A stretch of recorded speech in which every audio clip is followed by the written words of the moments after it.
नमस्कार दोस्तों, हमारे चैनल 9 प्लैनेट सॉल्यूशंस में आपका बहुत बहुत स्वागत है। मेरे चैनल को पसंद करने के लिए आपका बहुत बहुत धन्यवाद। मैं पुदार नेहा, वैदिक एस्ट्रोलॉजर, हीलर, वास्तु कंसल्टेंट, आपके सामने छोटे छोटे वीडियोस लाती हूँ। आजकल मैं आपके सामने जो वीडियोस ला रही हूँ वो राहु केतु के ट्रांजिट के ऊपर आ रहे हैं। मैं ये वीडियोस आपके लिए हर राशि के लिए इसलिए ला रही हूँ कि मैं आपको थोड़ा डिटेल में बता पाऊँ। लेकिन आपको शायद मैंने अपनी पिछली वीडियोज़ में ये भी बताया है कि आपको किन चीज़ों को ध्यान से सुनना है, क्या ध्यान रखना है।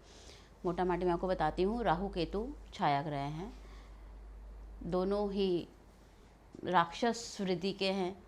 जिनके काम आप ये कह लें कि जुआ सट्टा वाला ऐसे वाले काम है, जो 2 नंबरी काम करते हैं, उनके लिए तो ये ट्रांजिट बहुत महत्वपूर्ण रहता है कि उनके लिए वो अच्छा है या नहीं अच्छा है।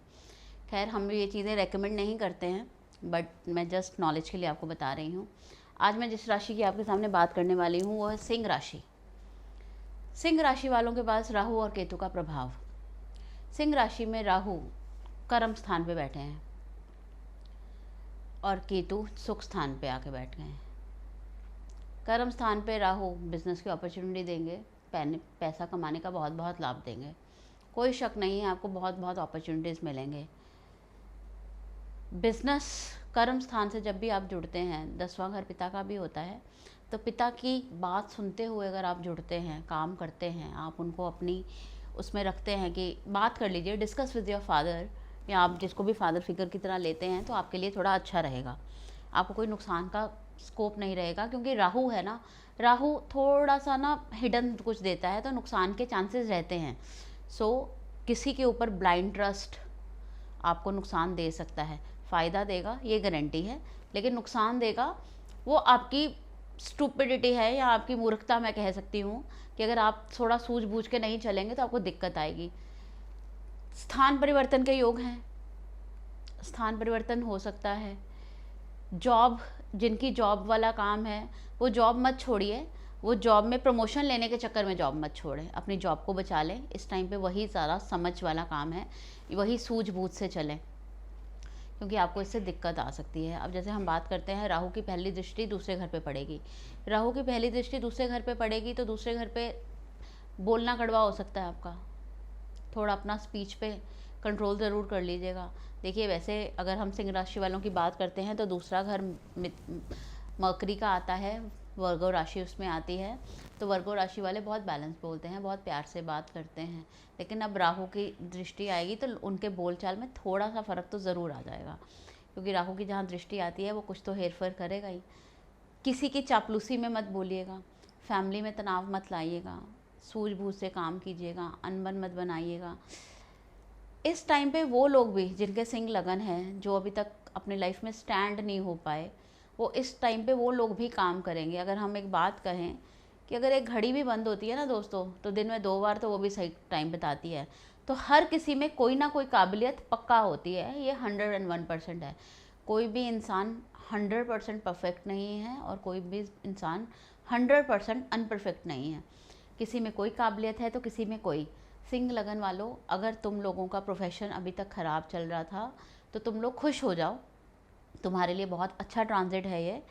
तुम्हारे पास बहुत अच्छे अवसर आएंगे, स्पेशली नवंबर के बाद। जब अब हम अगला ट्रांजिट में इसमें जोड़ रही हूँ, तो मतलब मैं उनको खुश बताना चाहती हूँ कि उनको और फ़ायदे मिलेंगे। उसके बाद जो नए दाम्पत्य हैं, जिनकी नई शादियाँ हुई हैं, अगर वो किसी तरह की बच्चे की प्लानिंग में हैं तो अभी रुक जाइए, जनवरी के बाद इसको सोचिएगा, अभी इसको मत सोचिए। अभी ये चीज़ आपकी फेवर में नहीं रहेगी, मिसकैरेज या अबॉर्शन होने के चांसेस बन जाएंगे। तो आपको किसी चीज़ का परेशानी आए, इससे अच्छा आप इसको इग्नोर कीजिए। उसके बाद राहु की सप्तम दृष्टि चौथे स्थान पे है, माता को कष्ट आ सकता है। मैंने आपको अभी जैसे बताया है कि स्थान परिवर्तन तो है ही है, अपनी मम्मी का ध्यान रखिए। उसके बाद इसकी 9वीं दृष्टि छठे घर में है, कर्ज़ों पे है। दोस्तों, हो सकता है बिज़नेस के लिए आपको किसी से कुछ भी पैसा लेना पड़े, कोई कर्ज़ा लेना पड़ा, तो ये मत सोचिए कि मुझे इतना फ़ायदा होगा, मैं इतने ब्याज पे पैसा उठा लेता हूँ। सावधानी से, बहुत ध्यान से।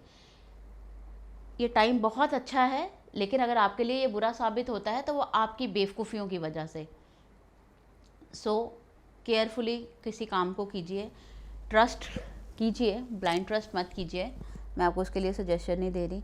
जो बच्चे पढ़ रहे हैं उनका पढ़ाई से थोड़ा सा भटकाव जा सकता है, तो लेकिन वो इस टाइम पे कोई रिसर्च वर्क कर लें, वो उनको आगे जाके बहुत फ़ायदा देगा। क्योंकि केतु की पहली दृष्टि अपने 5वें स्थान पे जो आती है वो अष्टम घर में आ रही है। अष्टम घर अगर एज का है, अगर बुरा है, तो अष्टम घर एक तरफ से अच्छा भी है। जितने भी ये फिलोसफर साइंटिस्ट हैं ये अष्टम घर से ही निकलते हैं, क्योंकि रिसर्च अष्टम घर ही करवाता है। देखिए, मैंने अभी एक चीज़ बोली है, हर चीज़ अच्छी है तो बुरी है। हम उसका अच्छापन या बुरापन, जो भी हमारा अपना सोचने का तरीका होता है, उस हिसाब से देखते हैं। लेकिन बुरा देखना क्यों, पॉजिटिव सोचेंगे तभी पॉजिटिव होगा। सो रिसर्च में काम कीजिए, आपको ज़रूर ज़रूर ज़रूर फ़ायदा होगा। उसके बाद इसकी अपनी दृष्टि राहु के पे ऊपर केतु की आएगी, कर्म स्थान के ऊपर, तो हो सकता है आप बिना सोचे समझे किसी के ऊपर विश्वास करके अपने पैसे की इन्वेस्ट करें, तो ये मत कीजिएगा। दैट्स वाई हम आपको अवेयर कर रहे हैं। इसकी अगली दृष्टि आई 12वें घर पे। 12वां घर सुख स्थान, मतलब हॉस्पिटलाइजेशन का है। 12वां घर विदेश यात्राओं का है, लेकिन 12वां घर हॉस्पिटलाइजेशन का भी है और लिटिगेशंस का भी है। सो किसी तरह की कोई काम आपने किया, कोई बिज़नेस किया और आपको कोई लिटिगेशन आ गई, तो आपको ये परेशान करेगी। इसीलिए हम आपको बता रहे हैं कि आप थोड़ा सोच समझ विचार करके कोई काम कीजिएगा कि जिससे आपको नुकसान ना हो। राहु की प्लेसमेंट प्रॉफिट श्योर करती है, पक्का है, लेकिन बेवकूफ़ी नुकसान करा देगी। धन्यवाद दोस्तों। थोड़ी देर में मैं दोबारा आती हूँ आपके सामने अपना अगला वीडियो लेके, जो कन्या राशि वालों के ऊपर होगा। कन्या राशि वालों के लिए मैं बताऊंगी कि ये ट्रांजिट कैसा रहेगा। मेरी वीडियोस को शेयर करने के लिए, लाइक करने के लिए और पसंद करने के लिए आपका बहुत बहुत शुक्रिया। धन्यवाद।